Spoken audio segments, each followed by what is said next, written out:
एक बार महात्मा बुद्ध किसी गांव में गए।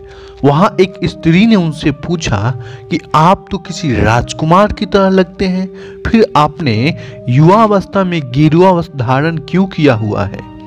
तब भगवान बुद्ध ने उत्तर दिया, मैंने 3 प्रश्नों के हल ढूंढने के लिए संन्यास लिया है।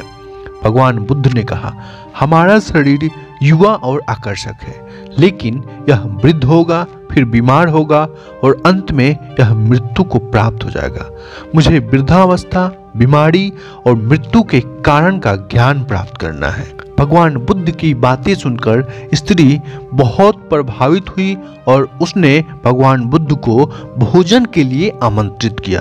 जैसे ही यह बात गांव के लोगों को मालूम हुई तो सभी ने भगवान बुद्ध से कहा कि वे उस स्त्री के यहाँ ना जाए, क्योंकि वह एक चरित्रहीन स्त्री है। बुद्ध ने गांव के सरपंच से पूछा कि क्या ये बात सही है? सरपंच ने भी गांव के लोगों की बात में सहमति जताई। तब बुद्ध ने सरपंच का एक हाथ पकड़कर कहा कि अब ताली बजाकर दिखाओ। इस पर सरपंच ने कहा कि यह असंभव है, एक हाथ से ताली नहीं बज सकती। तब बुद्ध ने कहा कि ठीक इसी प्रकार कोई स्त्री अकेले ही चरित्रहीन नहीं हो सकती।